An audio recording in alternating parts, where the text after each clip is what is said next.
Hi, I'm Brendan Rigby from Inspire Fitness for Wellbeing, personal trainer and corrective exercise practitioner.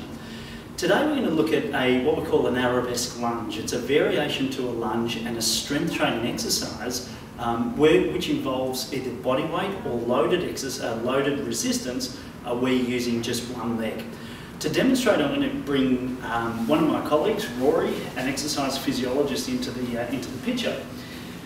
Just as a bit of a background, most strength training exercises that involve people's legs tend to involve bilateral movement patterns, and what I mean by that is that they use both legs together, so things like squats and leg presses and all sorts of variations to that.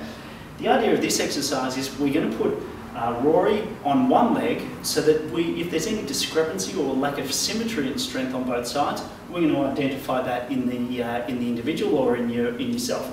Hopefully that doesn't happen in the case of Rory. Rory, I'll get you to bring your back leg up on the bench for me. The idea of the arabesque lunge is also that we're able to focus on his posture. So again, when you're performing an exercise, the position of your shoulder blades, the position of your body, the position of your spine is really important to make sure that we're switching on the right muscles, and that's a theme that we're going to be talking about over and over.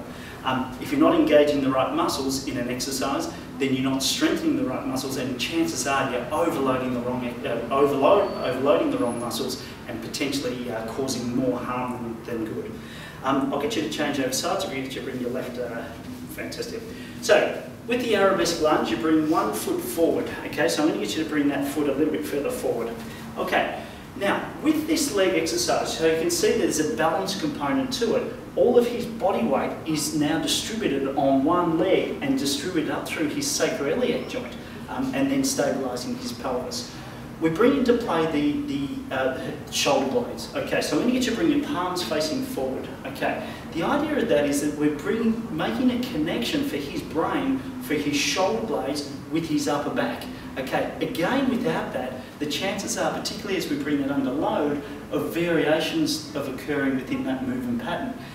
Again, chances are either the lower back is going to be brought into play, or he's going to deviate out of position from what we want. So I'll get you to turn your thumbs out. So I'm going to just connect that upper back with his upper spine. I'm going to get you to tilt your pelvis up towards the ceiling, up a little bit. Fantastic. Okay, engage your core by drawing your tummy in, and I want you to stay nice and relaxed through that back hip flexor and drop that back left knee down towards the floor. So I'm going to get you to continue doing that for me, and let's aim for 10 repetitions. So what you'll see as he's doing that is he's pushing the floor, so he's pushing up through the heel of his foot and driving up and squeezing that gluteal. And I'm getting him to again draw the tummy in. And you can see what he's by doing that, by tilting the pelvis forward and bringing it on that angle, we're increasing the length on that gluteal, which then increases the activation of that muscle. Again, one of the biggest problems that people have when they perform lunges and squats and all sorts of leg exercises is they're overactive in their quadricep, and that's the muscle through the front of their hip.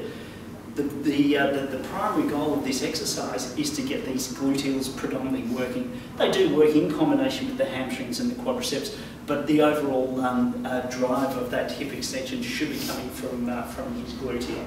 Now I'm going to give you a variation on that. So if you're unable to maintain that connection through your upper back, through your shoulder blades, there's other options available. So I'm going to get him to hold onto a broomstick to be able to connect that. So I'm going to get you to bring your palms facing forward for me.